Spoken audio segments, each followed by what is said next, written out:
Good afternoon. Welcome to the meeting of the Swansea Bay City Region Joint Committee. The first item on the agenda is election of chair for the Swansea Bay City Region Joint Committee. Could I have nominations, please?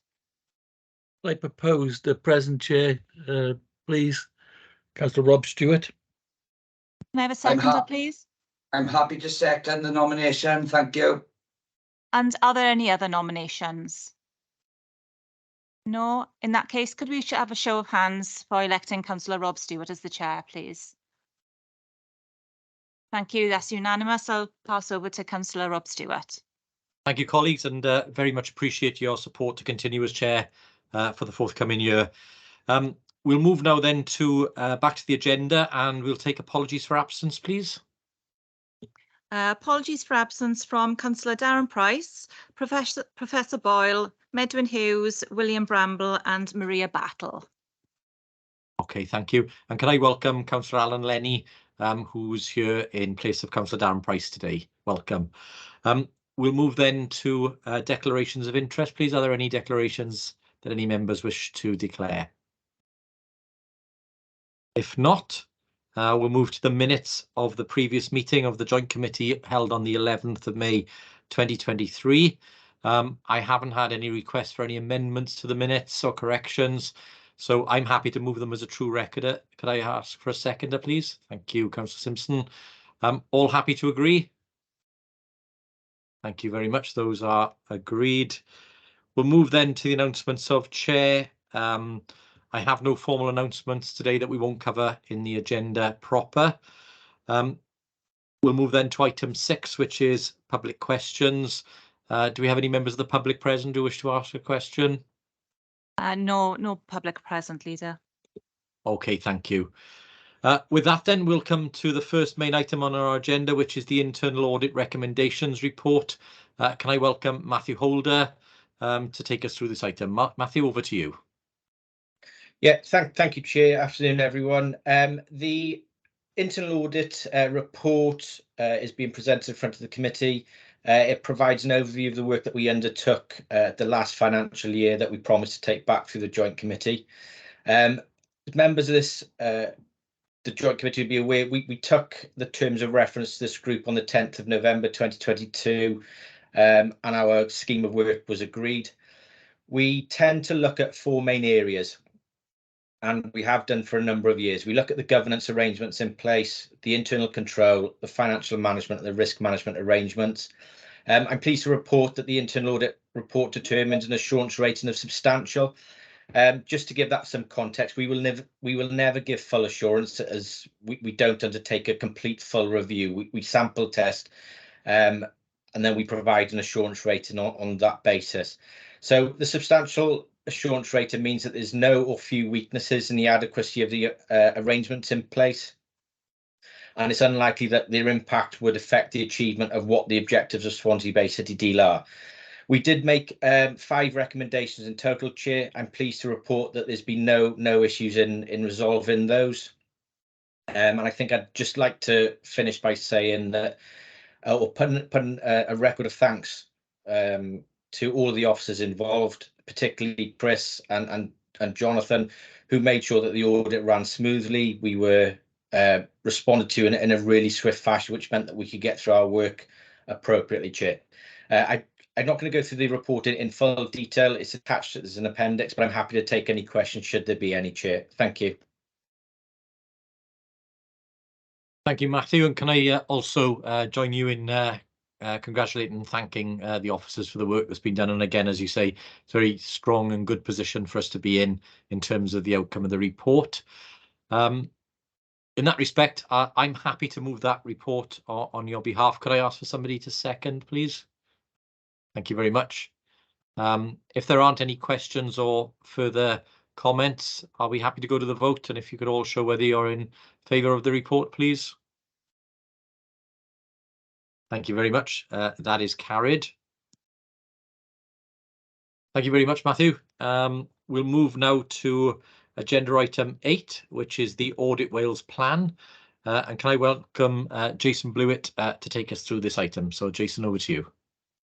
Thank you, Chair. So, yeah, this is the audit plan setting out the work that we're going to perform this year.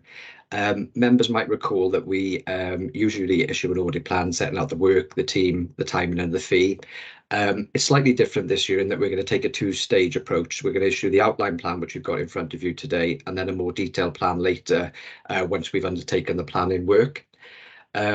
So the outline has been agreed with officers, and as I say, it's a high level, so I wasn't going to go through it in detail, but I was going to pull out a couple of areas that are touched upon in the plan, just to give you a little bit more detail and perhaps a reason why we've taken a two-stage approach this year, and give you a little bit more information before you get the detailed plan later. So the first is the timetable for the accounts work. You will notice from the outline that it's been set at the 30th of November as a deadline this year. In previous years, that's been the 31st of July. The deadline's been moved for two main reasons. Some members might be aware that the audit of 2021-22 local government accounts went on longer than expected because of a national issue regarding infrastructure assets. That meant that the deadline for council audits was extended to the 31st of January, and some went beyond that. So clearly that's impacting on our ability to start 22-23 audit work. The second reason for the move, there's a new auditing standard that's been introduced this year, ISA 315. That has changed parts of how we undertake the audit and placed additional workload on us as auditors. It's not set by us, but it is something that we've got to comply with. So with that extra workload and the slippage from 21-22, we've moved the deadline to the 30th of November. The second area I just wanted to touch upon, again, it's not included in the outline, but just to give you a bit more information before you get the detail, is the fee. So again, it's not mentioned in the outline, but members will be aware that we undertake a fee consultation each year, sort of November, December time, and that is finalised into a fee scheme in January, approved by the Senedd. So that process is completed for this year. And what that set a 4.8% increase to all of our fees. But then for the financial audit element of the fee, there is an extra 10.2% increase as a result of the extra work required for ISA 315 that I just mentioned. So for the financial audit element of the fee, that will lead to a 15% increase, which, just to give you an idea of the figures, on last year's fee, a 15% increase would be about £1,700. So I appreciate that's not a good message for me to be given. As you know, we are governed by the Public Audit Wales Act, so we can only charge for the actual work that we've undertaken. So any fee that we give you is an estimate, and that will come in the detailed plan when that comes to you later. But hopefully that gives you an early sight of that, and I'm happy to take any questions on that or any other bit of the plan now or when the detail comes later in the year. So I'll pause there and take any questions. Thank you, Jason. I'll bring Chris Moore in first, please. Thank you, Chair. I just wanted to add to the point that Jason made around the timetable, and just for the committee's knowledge point of view, the legislation hasn't changed in terms of the timetable. The timetable in the legislation and the Accounts and Audit Regulations is the end of May and completion of the audit by the end of July. But having said that, there is within the legislation scope to actually, as long as you inform the potential reader by advertising that there's slippage, which has been a customer practice last year and the year before as a consequence of COVID, that you can extend the period. So just for the committee's reassurance, we have actually put the appropriate notifications out, and we are working to the later date. From our point of view, you will see later in the on the agenda, we have produced the statement of account by the end of June, and that's now with audit, accepting the challenges that audit have got the 30th of November. But having said that, treasurers across Wales are working with Welsh Government to update the legislation to a more appropriate timing, and working with Audit Wales in terms of that, because there are some challenges, and there is also the Redmond review that has come out that's indicated that the May and July deadline is in many cases too much of a challenge. So there is an agenda being taken forward to work in future to the end of June and the end of September, and Welsh Government are working with us on that. So just to give us a bit more background around some of the some of the challenges and some of the issues, Chair. Okay, thank you for that additional information, Chris. Councillor Simpson, David. Thank you very much, and thank you very much for the update, Jason. I just wanted to ask, you say that the £1,700 is an estimate for the increase in charges. For the last couple of years you've done the audit, have you worked under your estimate or over your estimate? Could you tell me that one? It's come in on estimate, so we haven't come under or come in over, so you haven't been charged anything more and you haven't had a refund. So Oh, fine. Okay. That answers the question. Thank you very much.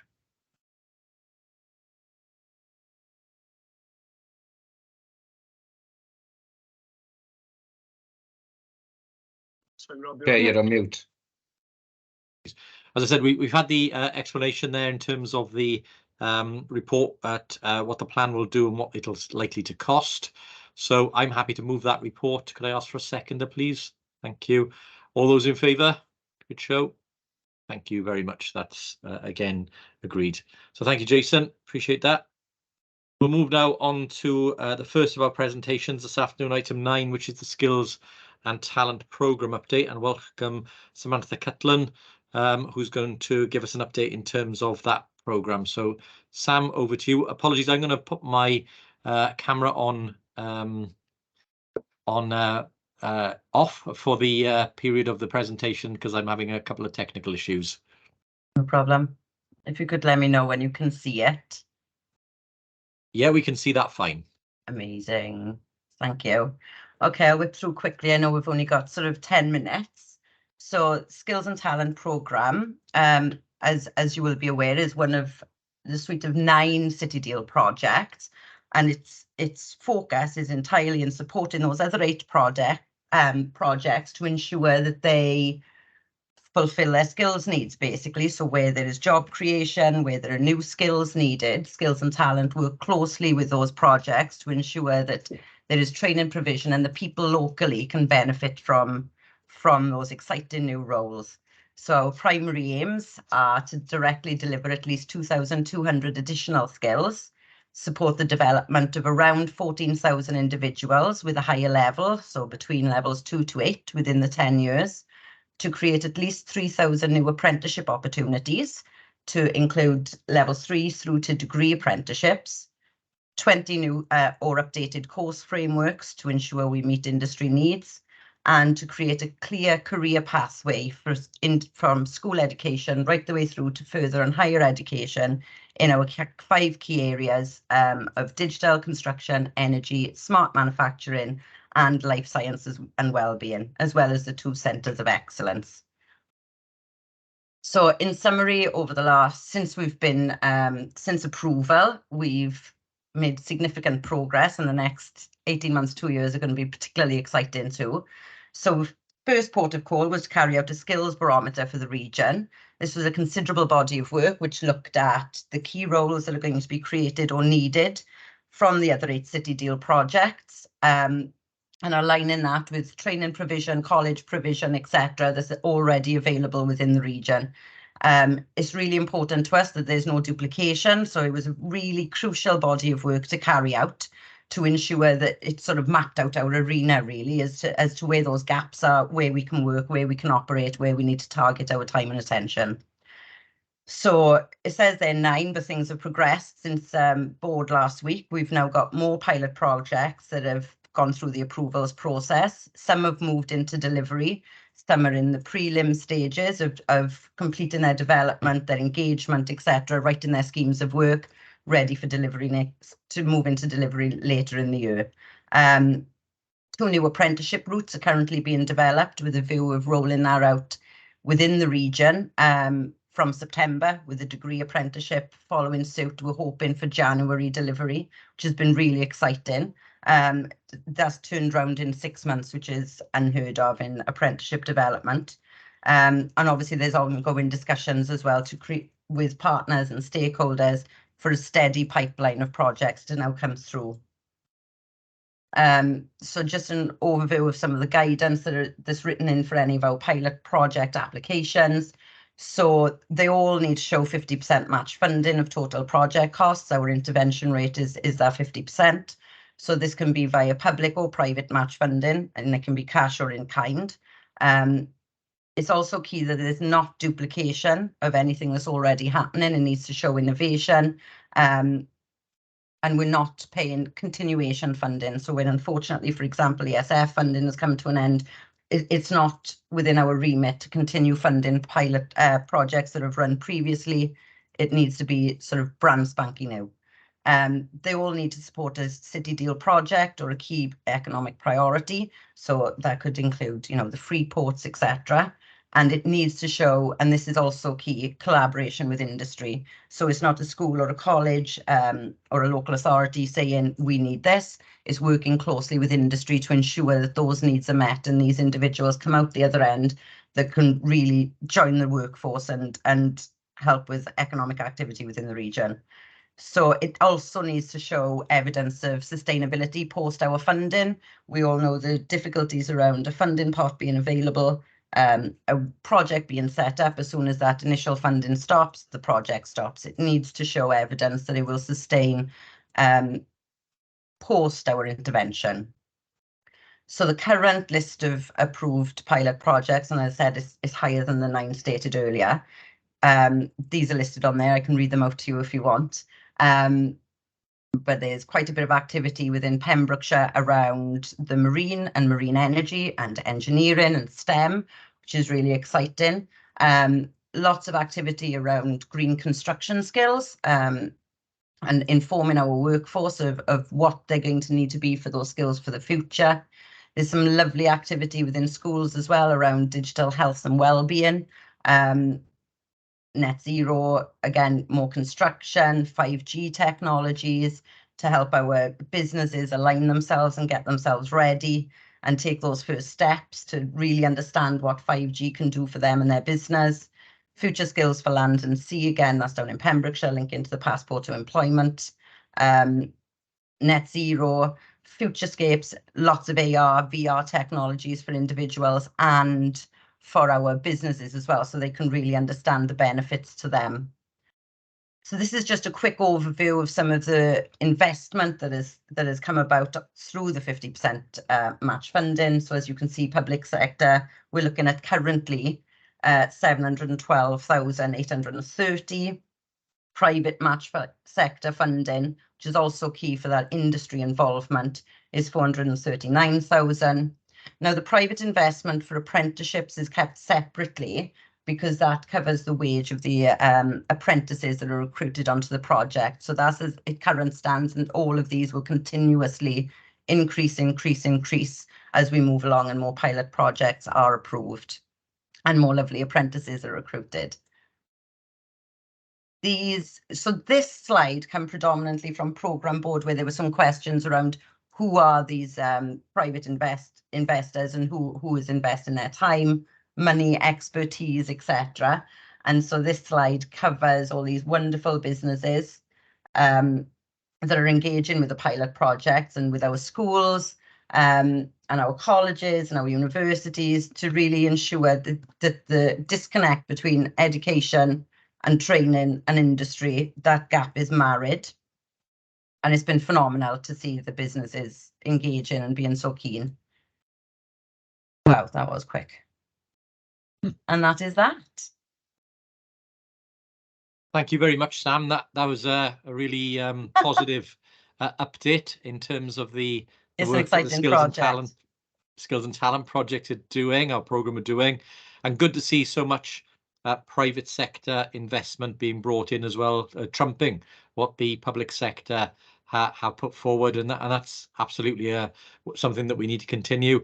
And again, great to see also that parity of esteem, the fact that we are driving the vocational skills agenda in the region so that we create the skills that we need to deliver that green industry jobs. So yeah, really positive. So thank you very much for that. I'll open it up. Does anybody have any comments or questions? Steve, Councillor Hunt, I'll come to you first.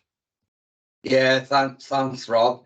Thanks for that, Samantha. I appreciate and understand how important the Skills and Talent programme is, and some information there, which is very encouraging. I just wanted to have a better understanding of the market gaps of the talent and skills needed. I know you obviously must speak to industry and look at and some of those who are sponsoring or investing will tell you there's gaps. But you use universities and schools. But do you look at potential, as you probably know, is that Freeport has come in, and I'm going to talk about the Talbot, for instance. There's a Wild Fox Adventure Park, and more importantly, perhaps maybe the GCRE. Well, I don't know if you know, but the talent or the employment needed on that site, there's nobody qualified in the whole of Wales. And obviously apprenticeships and training is essential going forward. So I just wondered, and I'm obviously only talking about Talbot, but I suppose a similar right across our region where the gaps are there. But in the programme, is there opportunities, I'm suggesting, that having further dialogue so that we meet the need for all our region and plug even more gaps so that identifying more skills that are needed, so the young people are well on track for what they need to be able to achieve. That's all. Sorry if it's all over the place, but no, that's fine. Understand what I mean. So the barometer work that was carried out right at the beginning when I was first in post, that was job number 1. That looks at the skills needs from inward investment, upcoming large capital projects, etc., and what's coming into the region, as well as the 8 city deal projects. There's generally alignment sector-wise around it. We are constantly reviewing that. It's never the barometer is only a snapshot of right now. We're constantly reading sector reports, engaging with stakeholders, engaging with the local authorities. We're really well placed with the RSP. I know Jane was or is still on the call, so that we're constantly monitoring, tweaking, changing, looking at new programs that are coming in as well. Obviously, SPF is impacting on the skills landscape with some of the activity that will be taking place for there. And the programme, it is so exciting. I know I'm gushing. It is built to flex, and we can switch focus like that if needs be, which is what is so phenomenal about our business case, is it gives us that flexibility and scope to meet immediate needs, including recruitment needs. So there could be skills, there could be training available for a specific job that is coming up, and maybe we need 300 people in X carrying out labouring, for example, but it also gives us the opportunity to be able to work with, you know, DWP, construction firms, etc., schools, prisons, whoever we need to engage with to get those individuals into a position where they can take those roles.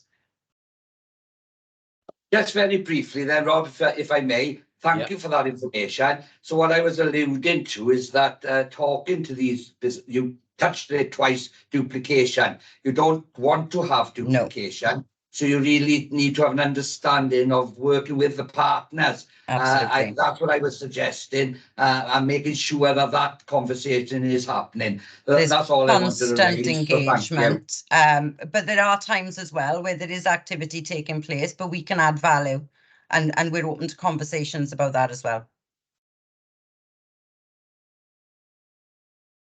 Okay, thank you very much. David, next, please. Councillor Simpson. Thank you very much, and thank you, Samantha, for the update. Your enthusiasm is in abundance. Well done. And I think personally, you say that a lot of it is centred the green energy around Pembrokeshire, and that's true. The Swansea Bay City deal has, to me, been a great success in Pembrokeshire. And you know, I was lucky enough to be invited to an opening of the new Centre of Excellence in Welding in Pembrokeshire College a few months back, where the First Minister came down, and that is proving that we're looking at what is required in the area and providing the opportunities for the youngsters to come on. What I'm seeing on the ground also is and I saw your list of the private companies willing to put money into these projects. Yes. What I'm seeing on the ground as well, the same enthusiasm for the free ports. Yes. Well, if that comes in and is successful, and I think it will be, for Pembrokeshire and all the other authorities that are in the group, and Swansea and Carmarthen as well, it'll certainly be a benefit to the whole region. Absolutely. So I just keep on the good work, keep up with your enthusiasm, and come back and report it again in 6 months' time, I'd say. Love to. We're at a nice time at the moment. We've just carried out, because some of our projects are just coming into a 12 months of delivery.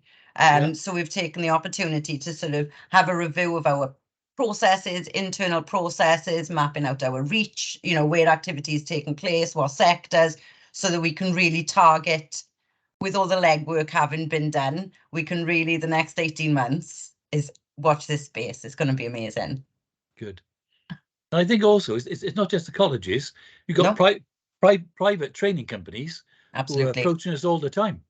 So it's and this is where work-based learning. I'm from a work-based learning apprenticeship background before coming to this role, and I absolutely see the benefits and where we can really grow that area to really meet employer needs, and not just employer needs, our young people's needs as well, to get them skilled and earning and buying the cars they want and keep spending their money in the region. Well done, thank you. Great stuff, yeah, and absolutely agree with David's comments in terms of the impact. It's clear to see the impact it's having in Pembrokeshire already. Okay, last one on this item then, Jonathan, if you want to come in. Just to emphasize a couple of points, and Sam's enthusiasm is coming through because there is such good stuff happening, and we're building momentum. I think Sam's point covered that nicely, but coming back to Councillor Hunt's point as well, about the gaps and the need, if you like, what we're finding is that having the pathways from schools up to universities and private sector, as Councillor Simpson said, having that in a coordinated manner for the region and beyond, because it goes beyond the region, but for the region in particular, what we're seeing is that same skill that young people or existing workforce can now adopt or adapt, that could be used for multiple sectors. Yes. So even though energy, manufacturing being a case in point that we've said a few times, there are multiple sectors, including digital and health and wellness, that there's lots of transition between those different sectors as well. So as we build that kind of connectivity, if you like, with all the providers, and the businesses that we're engaging with, I think it becomes a very powerful story that we're building up. So, absolutely. No, and again, the enthusiasm, as you say, is really there, but backed up by tangible, physical things happening in the region. So Samantha, thank you very much for that. Really appreciated. If you're able to share your presentation around, that would be great.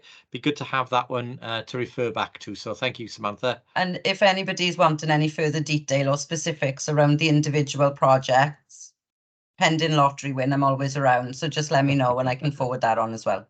Okay, we certainly will take you up on that. Thank you, Samantha. Thanks. Okay, that one was for information. We'll go on to our next presentation for this afternoon and welcome Gareth Jones, who I'm sure will be able to give us an equally positive update on the digital infrastructure project. So Gareth, over to you. Thank you, Chair. If you could bear with me for a second whilst I share my screen. Can everybody see that? Yeah, that's fine. Great, thank you. Okay, so yeah, an update on the digital program, the digital infrastructure program of the portfolio. So you've all received the report, which I'll take you through now. I'll take you through a few slides that mirror the structure and the layout and the headings of that report. So as a reminder, the program is primarily focused on infrastructure and connectivity. So I suppose what we would traditionally refer to as telecoms. So fiber infrastructure, broadband infrastructure and fiber infrastructure, and all things mobile and wireless, so 4G, 5G, and some other wireless networks. Our strapline for our program is connectivity through collaboration. There's a strong reason for that, because we work hand in glove with our partners, the partners of the deal. We work hand in glove with UK government and the Welsh government, and most importantly, the private sector. The whole business case and the whole programme is built around that ethos and that approach. The idea that city deal budgets alone can drive, I suppose, the fibre mobile foundations that we need regionally for future economic and social prosperity is, it's a fantasy that we can do it on our own. So we work very closely with all those partners, and we focus, and what drives the programme is why we do it and what people can do with that connectivity. So we very rarely focus on ducts and fibres and masts, if I'm honest, but we do focus on the innovation that 5G can provide in automating manufacturing or offshore connectivity, and what ultra fast broadband can give our communities, our residents, our SMEs, etc. So I'll move on. That is the structure of the report that you've had that goes with this agenda item. So I'll quickly move past that.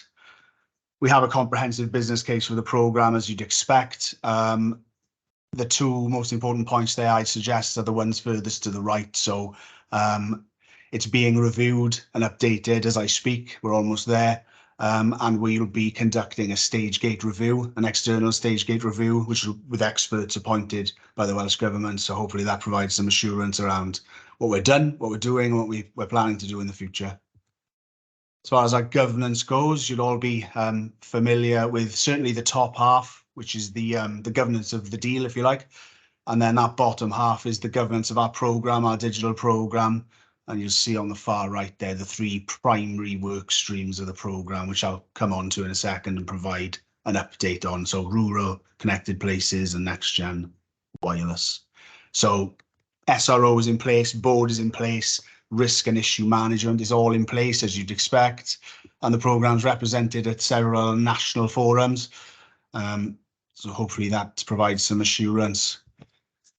There's quite a significant revenue element to the programme, which primarily funds resources. Resources in the middle, if you like, is a programme team, which is the top half of the slide you're seeing, and resources embedded in the local authorities.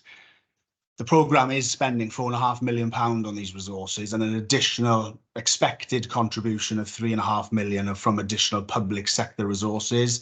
Things like certainly the time of the people on this call, but perhaps more significantly, highways, planning, wayleaves, streetworks, comms, marketing and media, those sorts of resources are contributing as well. So hopefully that helps you understand. So it's been quite successful to date. We've got quite a structured revenue programme across each of the three work streams, which are there for facilitating, lobbying, driving inward investment. So as I said earlier, we work very closely with private sector and government to draw in their investment, to attract it, to facilitate it, to accelerate it. So those revenue spends are very, very important. You'll notice at the top, just briefly, I am missing. The reason for that is that I've very recently been appointed Carmarthenshire Chief Digital Officer on an interim basis. I will be stepping away from the programme, but it will remain within my remit. So I'll be keeping an oversight, certainly, and we'll be proposing a sharing of duties among existing structures on a temporary basis to the programme board, the digital programme board quite soon. So hopefully that explains that. Swansea's resources are in place. We're simply waiting for images. Yeah. We've had a recently updated website and promotional video. Perhaps doesn't sound as significant as it is, but showcasing the region. So it is a competition. Attracting inward investment in fibre and mobile at the moment is a competition across the UK, and it is a race. You can imagine COVID accelerated the investment in fibre and mobile infrastructure, and the need for connectivity was pretty clear before COVID and was glaringly obvious during and since.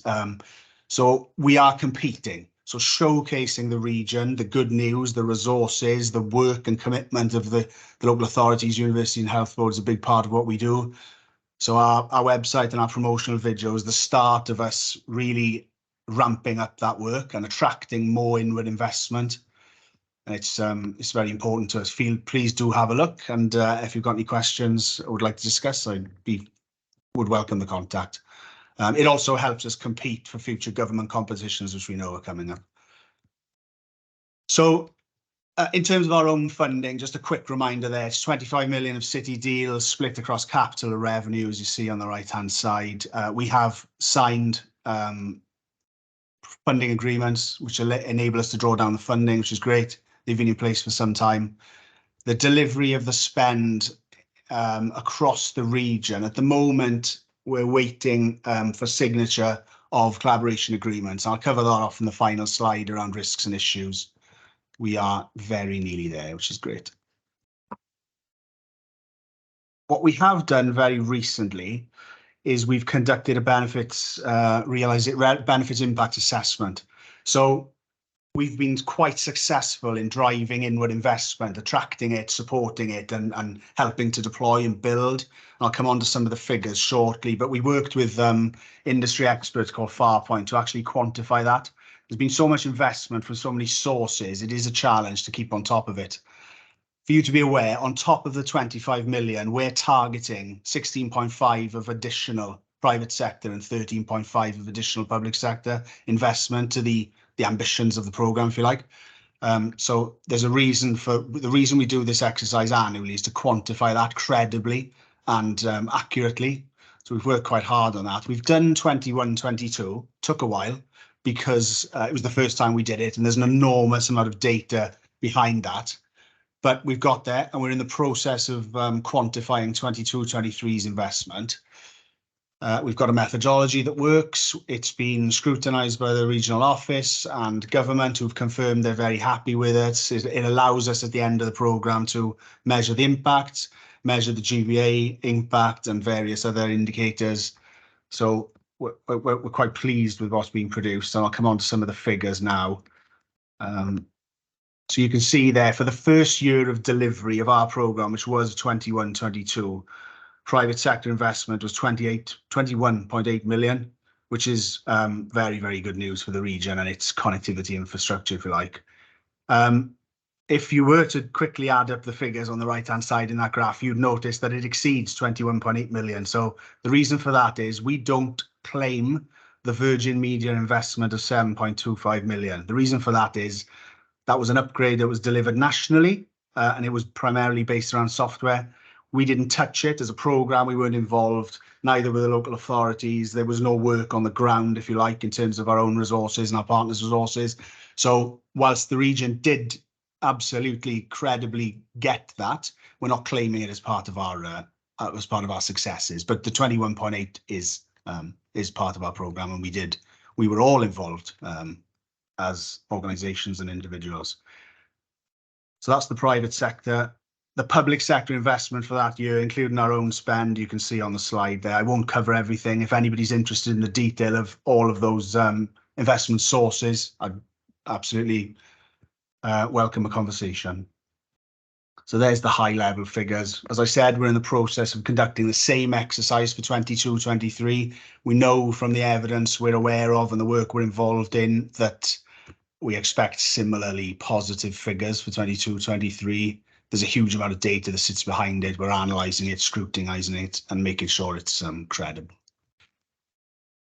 If I move on then to the actual delivery of the 3 work streams. So green means in delivery, and orange outline means emerging and about to transition to delivery. So for the first of our 3 work streams, Connected Places, that's about world-class ultra-fast fibre connectivity across the economic growth zone. So Neath, Port Talbot, the city of Swansea, obviously, Llanelli, Crosshands, Carmarthen, Haverfordwest, Pembroke Dock. Those are the sorts of locations we targeted initially. And that has gone exceptionally well, as evidenced by the private sector investment. A lot of it's been in those commercially viable areas where we economically stand to benefit the most. So the first one around supply side engagement, I think I've covered that. That's me and the team lobbying, facilitating, promoting, enabling and assisting wherever we can. PSBA hub sites, that's an order we are about to place with an existing contract that's in place for the public sector to drive gigabit fibre to 69 public sector sites across the region. That includes some flagship assets which have traditionally struggled for connectivity, places like Margam Park, for example, Pembrey Country Park, where there are huge use cases and future need and use for fibre. So that's quite positive. We're quite excited. That dark fibre network is about a dedicated, massive, what we refer to as backhaul fibre network between the strategic assets of the region. So hospitals, university campuses, strategic builds like the Innovation Matrix, Pendrawl, for example. So we are building a dedicated point-to-point, building-to-building backhaul network that'll future-proof public sector's need for big data and huge transfer of data and collaboration around health and social care and other big data systems and public service need, if you like. And then the final one, an investment in duct. That's about laying duct wherever we can, where there's an opportunity to facilitate the deployment of infrastructure, to push broadband and mobile, but also enable the deployment of future wireless and mobile technologies. So where some of those opportunities are emerging, quite exciting, and I'll have some updates in the future for you. The second of the 3 work streams, rural, it's about intervention to address gaps in connectivity. Those communities were really struggling, have been left behind traditionally by the market, if you like, and those more commercially viable areas. So the support and engagement officers, some of the people in the structure you saw, work really hard to lobby and support deployment of infrastructure, but they also push the various voucher schemes that exist. They drive projects, encourage communities to work together to draw down voucher funding, and that's all quantified in the investment I've covered. And then the infill procurement, which at the moment is 6 million, aligned to the rural spend. So we're quite fortunate, or we will be quite fortunate, in that UK government and Welsh government are all lining up significant funds of money to target the worst served communities and premises of the country, which will very much include our region, especially certain areas, as I'm sure you can imagine, some of our valleys, the Gower, huge swathes of North Carmarthenshire and huge swathes of Pembrokeshire, if we're honest. But we are having an impact and progress is good there. So we're trying to make sure that we align our spend to the Welsh Government and UK Government spend and make sure we don't double fund, make sure we spend public money where it's absolutely needed. So we'll support them where they're spending and we'll spend ours in the places where they perhaps couldn't stretch to or couldn't go. And then the final work stream, next generation wireless, which is all in delivery now. So we have those next generation infrastructure managers in each of the 4 local authorities. We've been lobbied quite hard by both the mobile and fibre industry to have those. We are leading the way. So our 4 local authorities are the first in Wales to have those roles. UK government want those roles to exist and would like those people to be funded. We've already done it. We've been used and as an example by the Welsh Government's digital infrastructure people, and that we've been promoted in that sense. So that's quite positive, and it's welcomed by the private sector as well, which is great. Shared Rural Network is 18.5 million of investment, which is currently underway in rural mobile coverage. So it's 4G, not 5G, but it's very, very fast 4G. In the worst served parts of our region, there are, I think at the last count, 25 new mobile masts planned for the worst served parts of the region. Some of that work's quite challenging, as you can imagine, areas of outstanding natural beauty, areas that are hard to build, hard to get power to, hard to get fibre to, but our resources are doing everything they can to make sure the shared rural network is accelerated in our region and successful. And so far it is, and we have seen structures built and we have seeing coverage increase. The 5G investment fund is ready. We're just crossing the T's and dotting the I's on some subsidy clearance, but our board has authorised it. In the first round, there will be 2.5 million available to our partners and the rest of the portfolio of the deal to bid for 5G infrastructure, but crucially not to bid for infrastructure just to have it, but to bid for it and then to commit to delivering various use cases and applications around high-speed wireless. So all sorts of exciting innovation there in the private and public sector, and the individual use cases I'd be happy to have a conversation with people about. And the final digital innovation network is probably a presentation in itself, if I'm honest. It's a free-to-use wireless network that's being deployed across the region for people to learn, experiment, test sensor-driven technologies, connecting things we've never connected. When I say connecting things, I mean livestock, machinery, people, gates, cars, buoys in the sea, all sorts of things to collect data, make decisions, improve services, drive efficiencies. As I said, it's probably a presentation in itself, if I'm honest. And then final slide. One red risk at the moment and 2 red issues. The first red risk is around the shared rural network and some concerns we have around some of their timescales. We are working with the Welsh office and the UK government, the Secretary of State's office for Wales, and we are gaining some clarity, and our confidence is building around that, and we're implementing the mitigations that we have in place. And then the 2 issues, one is around the regional collaboration agreement. This has taken a while, but I am assured that everybody is comfortable with the current draft and signature is imminent. That's important because we cannot release funding from Carmarthenshire to the rest of the partners, specifically the local authorities, for the resources that are in place without that. But at the moment, we're proceeding at risk. So the local authorities are funding them with the intention that the money will be drawn down once the collaboration agreement's in place. So I fully expect that to be resolved soon. And then the final issue that we're dealing with, we need to get much better at promoting this good news, promoting the region and the joined up thinking, the collaboration and the systems and the resources we all have in place. And that, I suppose, the priority that the region is giving to this agenda. We need to be a lot better at it because that in turn drives more inward investment, drives more collaboration with the private sector, etc. So we're employing an engagement and communications officer. We have interviews next week, and we will majorly ramp up the use cases, the promotion, the good news, and the showcasing of our region as a place that's very, very sophisticated and a good place to do business in terms of digital connectivity.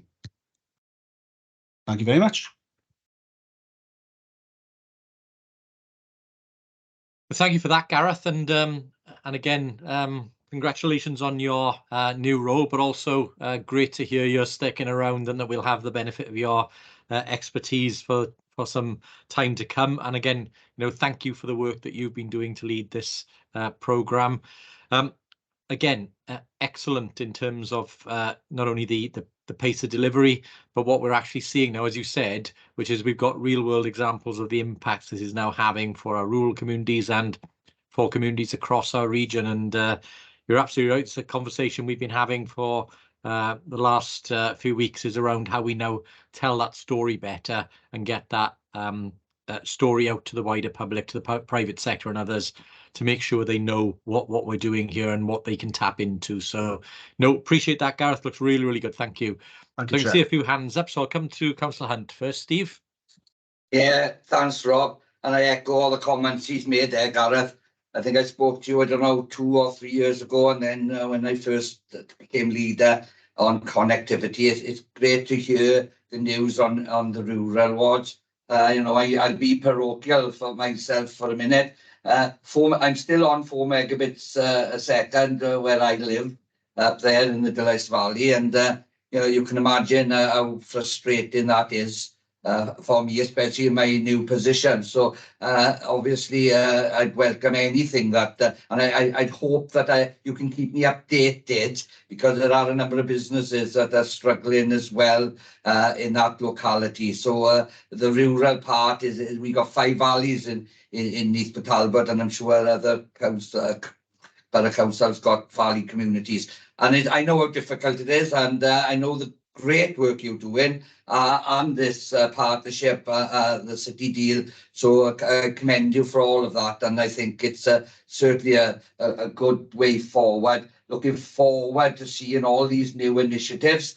And again, I think funding is always going to be the sticking point. And the last thing I wanted to just check on, and I know you didn't mention it, is about delivering. We must never forget the rural wards. I know it's very difficult. We talk about where commercially, proactiveness and businesses, they probably do come first, but we mustn't forget there are small self-employed businesses as well that we all need to be mindful of when we roll out any program. So I'm looking forward to seeing the next stage of this. I'm very keen on the digital infrastructure, and I know each local authority got their own partners working with you as teams to push this as quickly as possible, I would suggest, because it is the future. And the last thing I'll say, Rob, is exactly what you said, which I say in nearly every presentation. It's about promotion.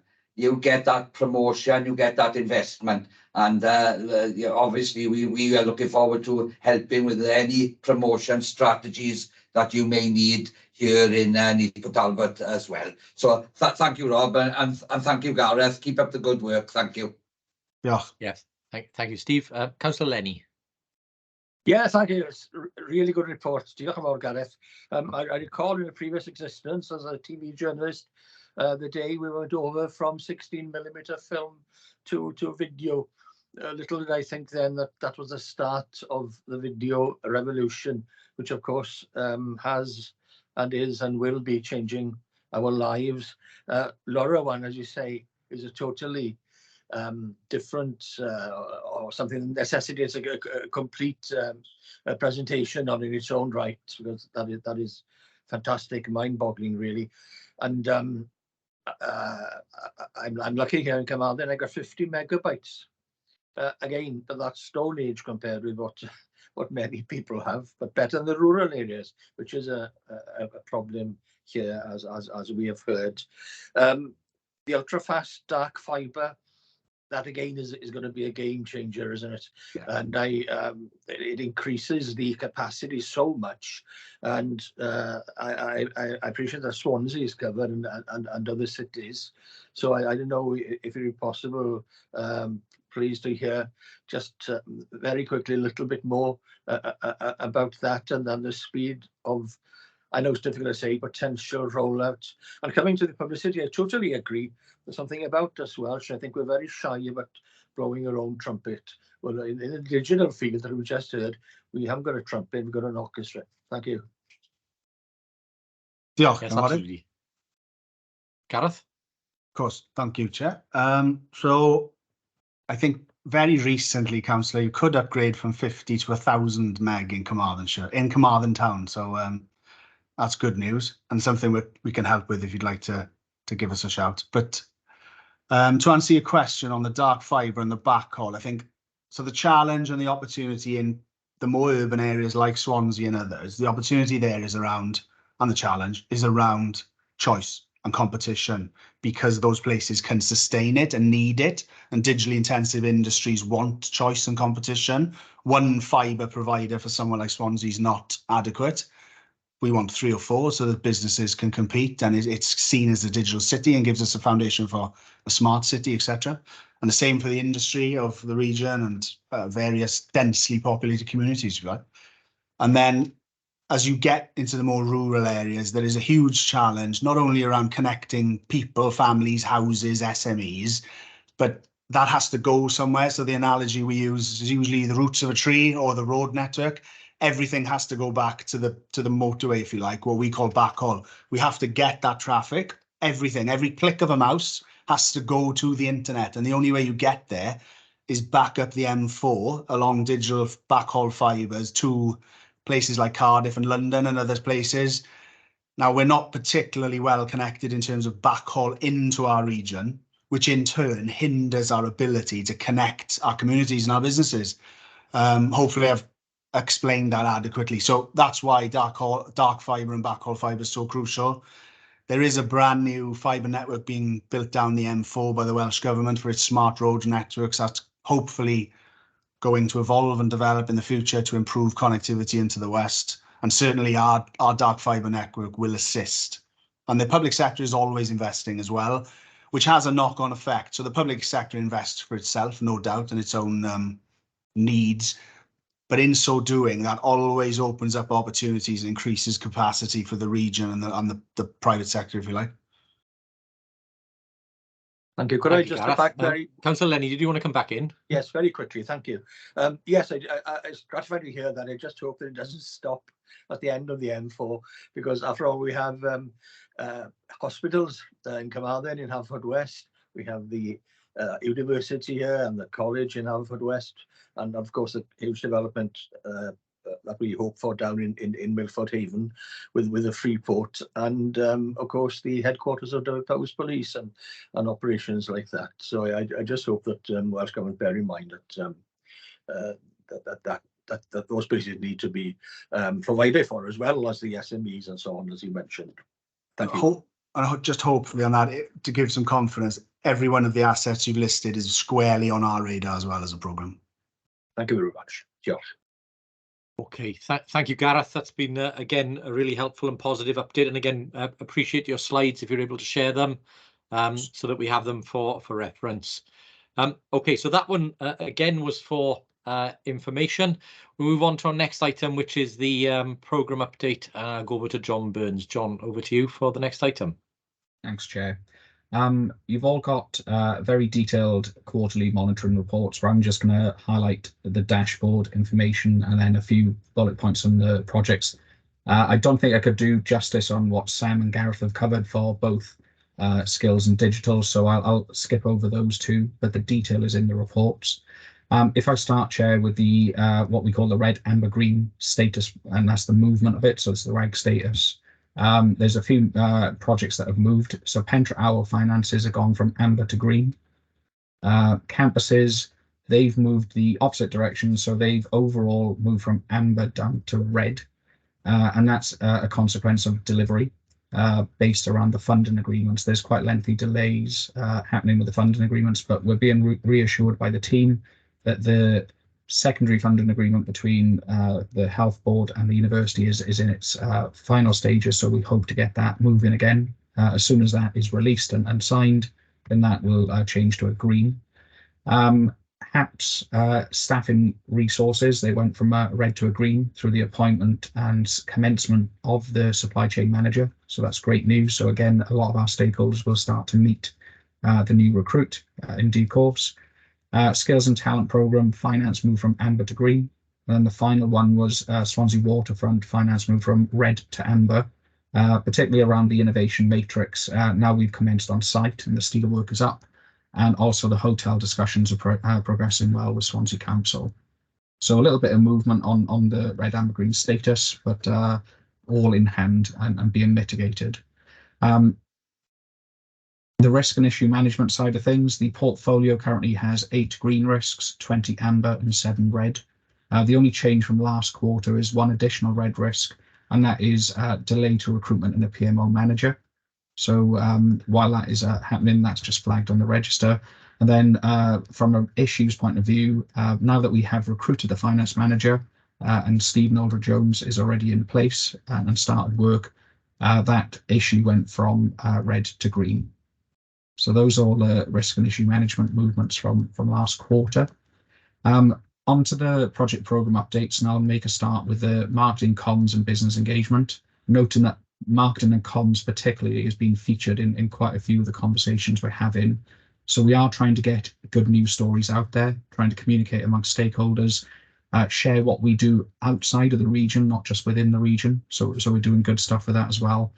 So between Heidi and Pete in the PMO, we've produced an annual report, which is on the agenda, Chair, that I'll cover later.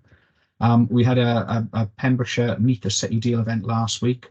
It went very well. As far as I'm concerned, we're looking at feedback from the attendees and the people who presented down there. So that is one of the first, if you like, of the City Deal going out into the localities. We hope that Neathcote Talbot will be having one in October, and then followed with Carmarthenshire and Swansea in due course. But we had something like over 100 attendees at that event last week, which was fantastic, particularly in the business community. The Matrix, we had groundbreaking ministerial events on 2 days, which was, again, very well received and publicised.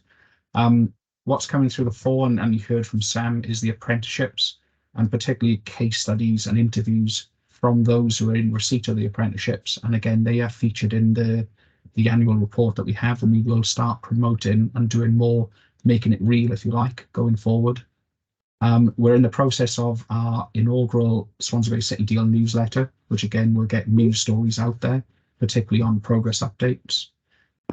We have a PMO regional construction subgroup. So that's all our project leads coming together periodically, talking about any issues or opportunities on construction. So that's progressing well, and it's getting good input from all our regional stakeholders. And then the last point, there's a lot more detail, but the last point I just want to highlight on the marketing comms and business engagement is City Deal was in attendance at what they call a UK REIF. So it's a real estate investment and infrastructure forum. This year was held in Leeds. So Pete Austin as business engagement manager and Chris Foxall attended, along with I think the representatives from Swansea, including myself, chair. But what we found is we had quite a lot of leads from that event, and we're following those up now with businesses and farming those out and facilitating with projects. So that was a really good event, and there's an opportunity next year to also look at that opportunity to attend and promote what we're doing across the region, in particular with the portfolio. Onto the projects, Pembroke Dock Marine, progressing really well.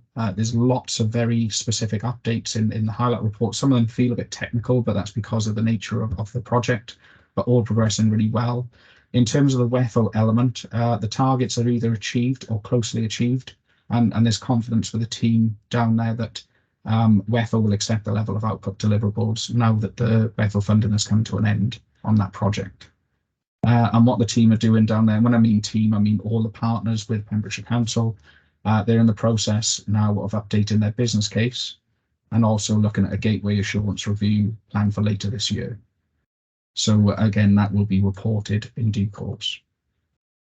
On to campuses, led by Swansea University. So I mentioned the funding agreement. That's why the red, amber, green status is red. We're hoping that the Swansea University Health Board funding agreement, the secondary funding agreement, will be signed very soon. The other thing to highlight for campuses is the change notification they just put forward. So it's regarding the increased costs for the life sciences wellbeing and sport facility, particularly in Sketty Lane. So the construction costs have risen from the outline business case, the original business case of 12.79 million, up to 17.2. The project is about to move into the next REBA stage, so REBA stage 3, and the costs will be firmed up and confirmation of how much of a gap there is. But we know there is a funding gap, but that will be specified when the main contractor procurement process is complete. So what we're getting from the team, there's no impact on delivery of outputs or quality, and the benefits both at project and portfolio level. So it's that, how are they going to kind of mitigate? So they have their own risk register. They call it risk 14. So rising construction costs, they're looking at a number of mitigations. So REBA stage 3 will be one of those, value engineering, internal awareness of rising costs at Swansea University. And they're looking at putting it on their capital, or they have already, sorry, put it on the capital plan to include the shortfall of 4.4 million, or the estimate of 4.4 million. And they're going to look at options to how to reduce costs in coming months. So it's there. It's going to happen in terms of how much. The risk is there. How much it will be determined, and how they will plug that gap will come to the fore once they've identified in the procurement stage. Homes Power Stations, a company called Opus conducted a supply chain mapping exercise that's gone through the local or the regional board for HAPS. So that's a useful document that will help through the recruitment of the supply chain lead for them to take that information forward and start looking at how and what we do to fund the supply chain funding pot that we have, and also trying to build up the supply chain with businesses, but also working with local authorities, private sector, RSLs, registered social landlords in that process as well. And the other fund that they have is called the Financial Incentive Fund. So they're gearing up towards the launch of that fund, and they're currently dealing with a few issues around subsidy scheme guidance. So they have to just make sure that's incorporated into the funding launch that they're doing in coming months. Sticking with Neath Talbot, so support innovation, low carbon growth. As the board members approved recently, the green light to produce an enhanced business case for the advanced manufacturing production facility. That outline business case is progressing well. If just to remind everybody, that was to incorporate a national net zero skills centre of excellence within the existing portfolio in the programme business case. So that will come hopefully later this year back through programme board and joint committee and then on to the governments for approval. The Bay Technology Centre, if you haven't been there, I would urge you to go there. It's very impressive. They have currently 5 tenants occupying around a third of the buildings, 37% of the building. Of rentable floor space, and there was an official opening that took place on the 22nd of June, which was again very successful. Lots of turnout. We had a minister from UK government and a video from Vaughan Gethin from Welsh government as well. Sticking with low carbon, Morgan Sindall was appointed as a contractor for the Switch project. This is about decarbonisation of steel, and that took place in May. And then the final update I want to highlight is the Property Development Fund. Stage 2 of the applications is being processed. There's currently 5 successful applications, and the deadline for that is around mid-August. So hopefully in coming weeks, we'll have some announcements there around who was successful in the Property Development Fund and securing that money. Pentre Owl, Zone 1 construction is on track. Again, if you've been down that way, they've done a lot of piling with the steel, the groundworks, and the steel structure will start going up very soon. They held a virtual Meet the Buyer event in June, and again, very successful. This is about making sure that the supply chains and local contracts, as many local contracts as we can, through Bouygues as the tier 1 contractor happens. They've also got and again, I would look at this as a regional best practice, monthly employment hubs, engaging the target groups to promote employment through Bouygues, particularly around their community benefits program. So I think that is a very localized thing, which is very good for the local community down by Delta Lakes. They've also had the official launch of the Skills and Talent 21st Century Skills Project. That took place in Park Scarlets in May. The annual report has a little bit more information on that project and others as well, if you wanted to learn a bit more about that. And the final point with Pentre Owl is that planning and scoping for assisted living facilities within Zone 2 is now gearing up. So that includes the things like the nursing home, residential rehabilitation, extra care, etc. So that's again moving very nicely into the future zones. There's 2 more projects, sorry. Swansea City and Waterfront Digital District. The heads of terms with the preferred hotel developer has been finalised. So hopefully that will be announced fairly soon. 71-72 Kingsway, completion was pushed back a little bit, but we're only talking within a sort of quarter period. And I believe from what I saw, they're onto the 4th floor and they will be topping out very soon, probably within the next month or 2, onto the 5th floor, which again is a huge achievement. And what's happening around that, because the building is now physically there, there's lots of commercial activity now ramping up for the Kingsway. And again, a lot of interest is being reported in potential tenants or partners, collaborators, etc. for that space. The Matrix is moving forward as planned. The steelwork is up for those who have been down to SA1 recently. At this point of reporting, the heads of terms with tenants was already at 75% of lettable space. So the building isn't built yet, and they're up to that sort of level. I believe it's gone up even higher within the period, but they've reported 75% at heads of terms level. And negotiations are regarding development of the second part of the Trinity project, which is the precinct. So they're looking at a potential property development model, which will again come through governance in due course. The final project to cover is Eregin. So development of a proposal of what they're calling a digital production facility, utilising existing university space will come forward. So they're in the process of looking at examples of best practice across the UK around digital production, and also gearing up towards revamping their business case through a change notification and change request. So again, Chair, that will come through in due course for phase 2 of Eregin. And it's not on the report, but Eregin phase 1 is coming up in October to its 5th year of operation.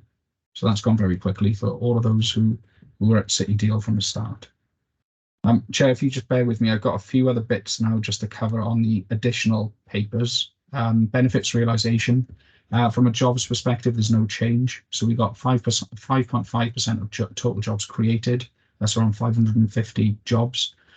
Investment has increased since last quarter, and this is the outturn of 2022-23.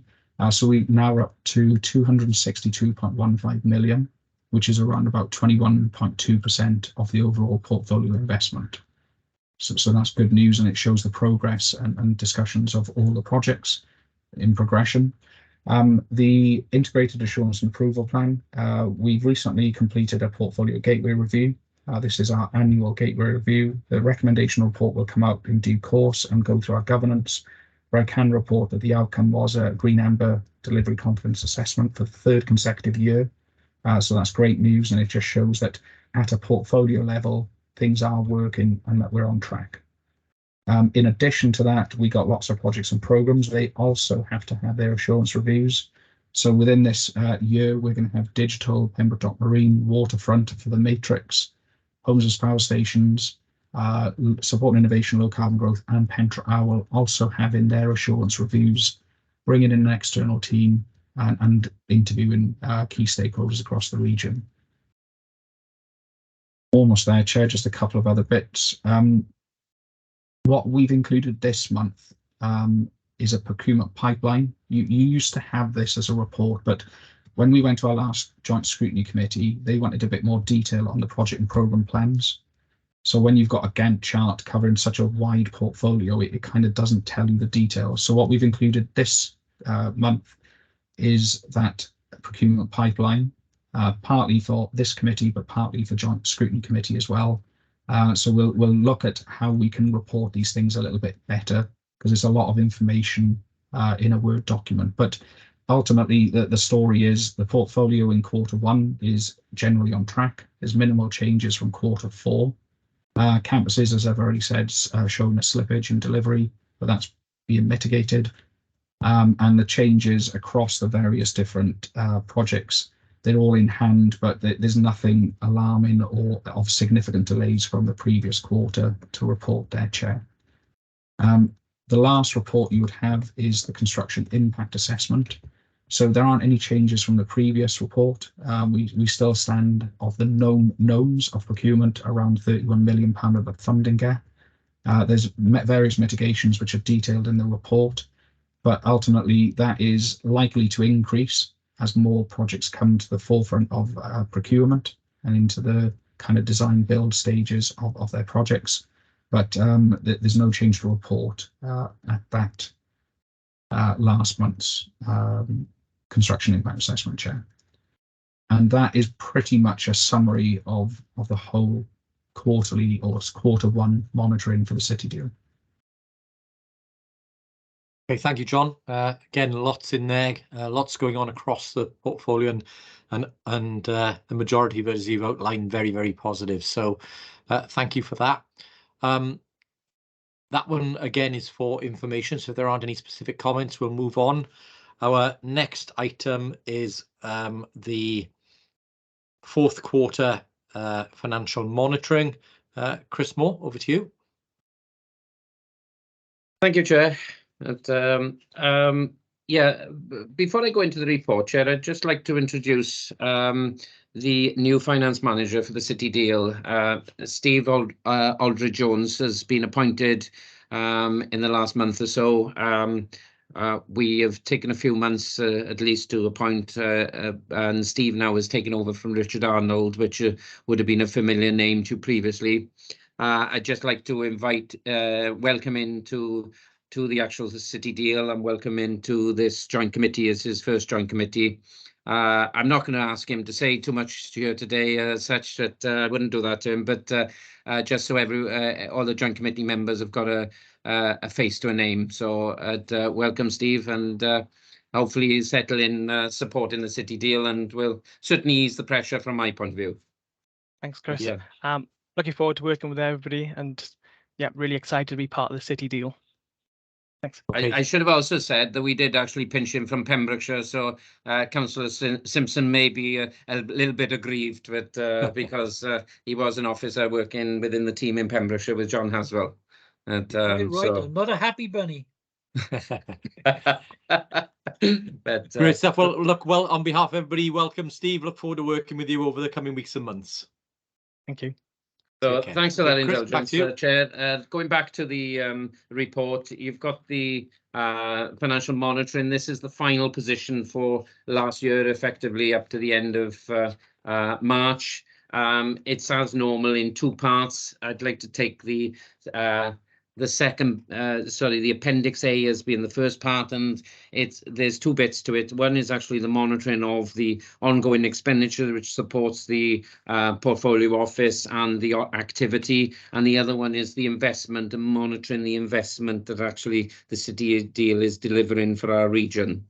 So if we go to Appendix A, you can see that the generally we've come within budget overall, but what's actually thrown it is the significant cash balances that we've been carrying over the last year, and more to the point, the interest that we've accrued because of what the Chancellor has done in terms of putting up the interest rates. We do accrue interest on any balances that we hold, which is part of the Treasury Management function of the Carmarthenshire County Council on behalf of the City deal. That actually accrued 870,000 for the year, and that 870,000, as per the policy, was then distributed across the 4 constituent authorities as additional funding, which they are able to use however they feel is appropriate within the City deal in their locality. So that was a good win overall. Ideally, if the projects were actually a little bit more advanced, we wouldn't have been carrying quite so much balances. But it just demonstrates that the cash is coming down from the Welsh Government and UK Government, and we're managing it as projects are getting off the ground. And certainly the interest rate as it is at the moment is giving us a good return on that money. So that's why the figures look slightly out. But if you run through them, you've got the Joint Committee and the accountable body figures. We had a budget of 196, but we didn't anticipate that interest coming through. In actual fact, if you take the interest out, the 196 compares with 152 of what we've expended. So it's a positive variance there. The Joint Scrutiny Committee budget was 29,000, and we underspent there by 8,000. And then the Portfolio Management Office, which is the next section, and I won't go through all the individual bits, but you can see the individual variances. We had 768,000 against 546. So again, we returned an underspend there effectively overall. So overall, there was an underspend on expenditure of roughly about half. Overall, there was an overspend on expenditure of 558,000, but that's as a consequence of the interest that we paid out, which matched against the interest that was received. So we did underspend as a whole on the actual non-interest elements of it. What you will notice below the line then is the funding contributions. Partner contributions are coming at 400,000, which you would have expected. The top slicing, which is referred to as the grant revenue contribution there, was far lower than expected, and that was far lower because of we can't claim the 1.5% of the top slicing until we make the payments out to the individual projects, and because the projects are actually delayed, we haven't been able to claim that. But still within the overall position, the bottom line is that we ended up with an overall variance of 157,000 and a draw out of balances of 66,000, giving our carry forward balances rolling forward 153,000. That 153,000 will roll forward and will fund future years' expenditure of the Joint Committee function, but also the PMO office, in conjunction with the additional money that will come from the 1.5% top slicing as we move forward. So it is a little bit complex because of those variations, but we are on the right side of the overall position, but we have got some considerations moving forward into the future year's budgets, not so much next year, but the following year, as to how we manage that longer term. And when the projects are all up and running, how we downsize some of those costs, because we no longer getting the partner contributions coming in into the future. So manageable at the moment. We're working, and I will be working more with Steve now over the next couple of weeks in terms of bringing forward some longer term budgets in terms of visions as to what we can do. Because if you recall, we employed for a 5-year period, and that's where we saw the main period, and that's what we funded originally. But so, you know, we have got things in here at the moment, like it's been mentioned, that Phil Ryder has not been reappointed. By him not being reappointed, we're making a saving, which has given us funding to extend some of the other contracts for a longer period of time. So bear that in mind for the future. But at the moment, our position is sound.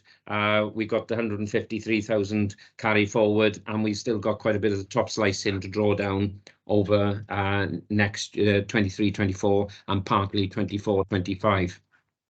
If I go back to the rest of the other part of the report, the other part of the report is focusing on the portfolio investment fund and the outturn position there.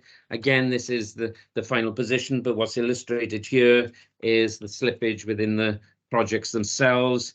And the first part, which I'm going back to page 99 and 100, there's a table on page 100 which illustrates there the variances, and illustrates that we're up on the overall portfolio investment from 1.245 billion to 1.256 billion by about 10 million.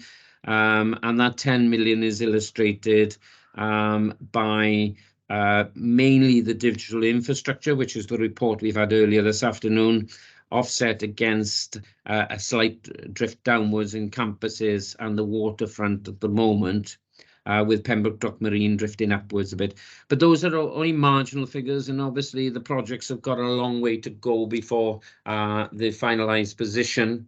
And then we've got on the following page, then on page 101, then a summary of the position as at now, as opposed to the forecasted position to the end of the period. And you will see there that we've had quite a lot of drift over the last year in terms of the investment portfolio. But that again is illustrative and in line with what we've understood and what we've had reported in terms of the slippage or drift with some of the capital program schemes. So it all sort of makes sense and follows through and will sort itself over a longer period of time. And as I say, in so many reports that I do around capital projects are very difficult to slot into financial years, and there is and slotting them into financial years. It's more a case of looking at the project and how soon you can deliver it across however many financial years it needs. So that really is a quick overview of the position. I hope that helps in terms of giving you the final position of last year, and happy to take any questions, Chair. Yeah, thank you, Chris, for that comprehensive run through. I think one question from me, please, if you, or not question, but a point I'd like to make. Obviously, we've just had Jonathan's report highlighting a red risk for the central office of Phil Ryder's post not being filled.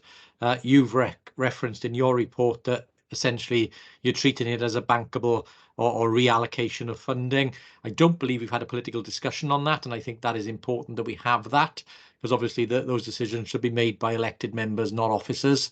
So I would welcome a discussion on that, but happy to leave it as it is in your report at the moment. But I think it's important, if we just change the structure of any part of this organisation, that the elected members get an opportunity to take that decision. I understand from what I can see, it's been discussed at officer level, but not political level, and we do need to make that sure that happens. No, just to correct that interpretation, then, Chair, the post hasn't been filled. What I've reported is the fact that it hasn't been filled at the moment, and therefore we've underspent. I think the discussion needs to come forward as part of a budget overview and a longer term vision. So as yet, I don't think any officer has made any long-term decision or member has made it. It should be subject to a further report, which I'm going to try and tie in to bring forward on the budget proposals going forward and how long we want the PMO office to operate. And in conjunction with that, there will be also a consideration as to whether you want to ask partners for further contributions. And so it's part of that. So I've only reported really what's physically happened in the fact that we haven't filled at the moment. I haven't done any forecasting forward, which is the stuff that I need to work on with Steve. So just for clarification, I don't think any decision has been made. Okay, thank you, Chris. Apologies, I must have misheard you then, because I thought you said we were using the underspend to fund other roles. So that sounded like a variance to me. Yeah. Sorry, it's been used this year in the fact that it hasn't been spent, but it's no decision other than we haven't spent it from the time Phil has left. Okay. But it has been varied, yes? No, it hasn't gone anywhere. It's just gone into balances. Okay, all right. That's reassuring. Thank you, Chris. Okay, thanks. Okay, so with that, are there any other questions or comments for Chris? No, okay. I'm happy to move the report then. Could I ask for a seconder? Thank you, Councillor Simpson. All those in favour? Okay, thank you very much. That's agreed. And we'll go on to our penultimate report. Chris, this one's you again. Joint Committee Pre-Audit Statement of Accounts 22-23. Yeah, thank you, Chair. This actually refers to or links up with the audit report that audit plan that Jason Blewett put forward earlier in the agenda item, where he'd actually put his plan forward in terms of the work involved in doing the audit of the financial statement for last year. This is basically a comprehensive financial statement of the city deal over the last year. It brings together really all the actual transactions. It also brings together the balances as at the 31st of March.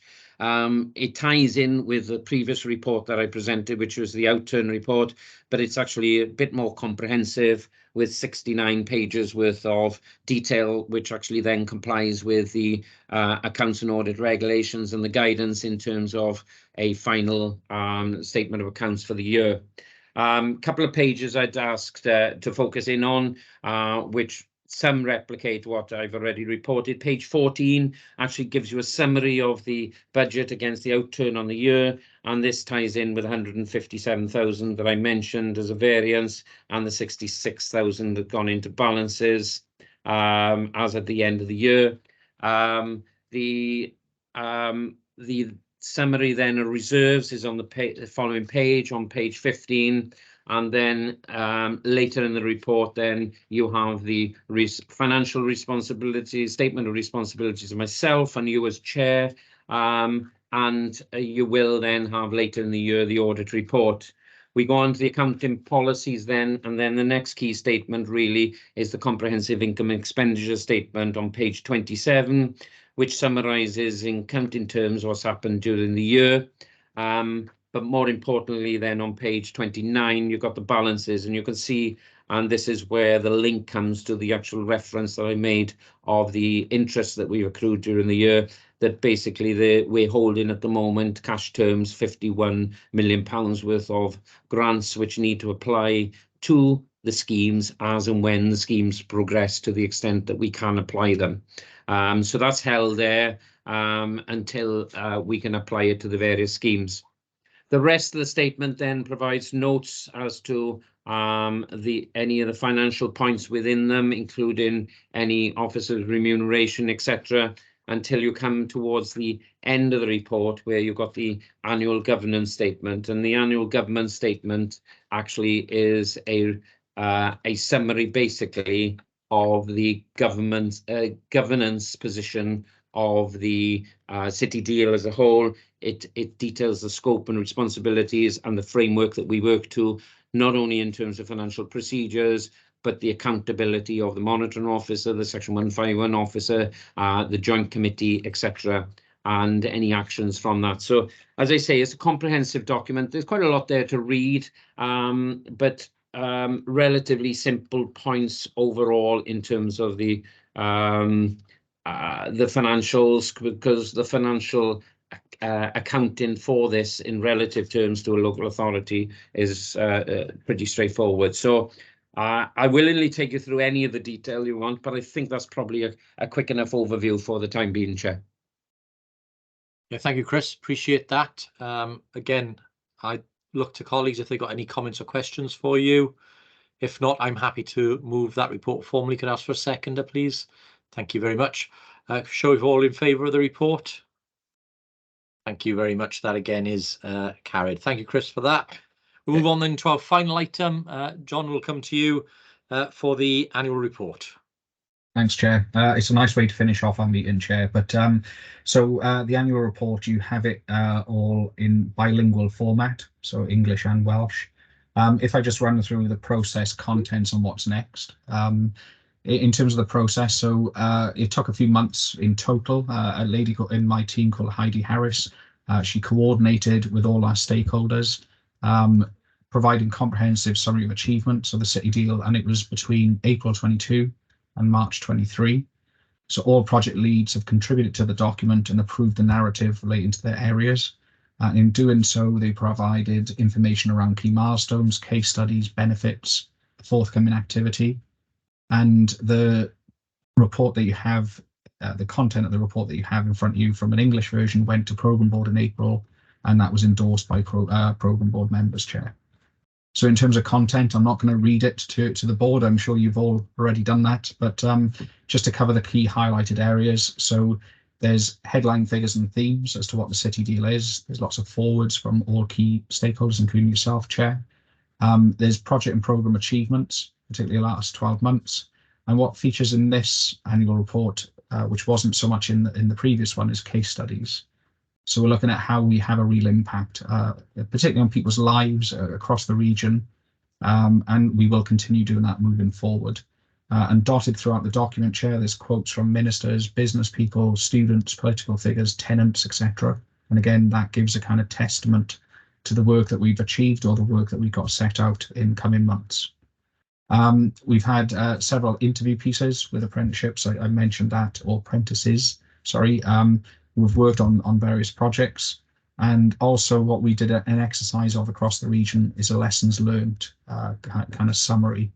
And again, we're sharing that with governments and other regions as well. What we're finding, because of where we are with the portfolio, we're starting to now see benefits come through. So we've got some headline achievements around investment, training opportunities, jobs created, how much floor space we've created. And the last one, I think it is, in the benefits realisation page is how many local contracts have been awarded to date. And there's more than 200, but of key contracts, there's already 200 been awarded to the local supply chain around Southwest Wales and Wales in general. There's financial summaries, there's all the things that you would expect around governance, risk assurance, marketing. And this one, again, this report has a feature of what we call a logo wall. All the businesses we work to date, and again, they're not every single business, but it just shows a nice powerful page of all the different logos of involvement from, again, a lot of local businesses working with City Deal partners. And then at the closing kind of couple of pages, there's the key activities and milestones that we're already underway, having completed the first quarter, but that runs until March 2024. So that's the content. In terms of next steps, so subject to approval today, Chair, the annual report will be circulated to all City Deal stakeholders and board members, including Programme Board, Economic Strategy Board and governments. We'll also publish the annual report on the City Deal website. We'll do a number of series of social posts through Facebook, Twitter, LinkedIn. And then we'll follow up with a press release next week, highlighting the key points of the report to all of our press contacts. We'll publicise the PR on our City Deal website and work with all of the strategic partners, including local authorities, to again promote all the good stuff that has happened in the last 12 months and what we've got coming forward. And the final point then is, in coming weeks, we're going to do things around press releases on apprenticeships based on the case studies that we got in the report, and also around what Sam was talking about with the pilot projects and programs. We're going to start doing some press releases on the progress that they're making and who's involved, what does it mean for the people learning and the providers that we're working with as well. So, Chair, that's in summary what the report is and how we got there and what we plan to do.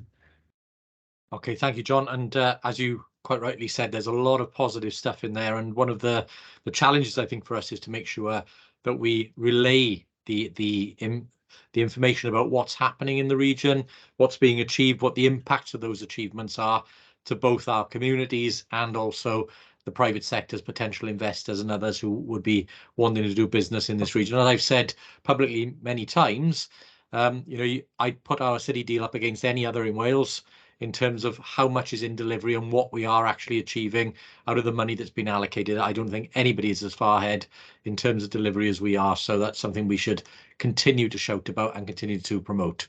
So thank you for that, John. Councillor Lenny. Yes, I'd just like to say that there's a fantastic report.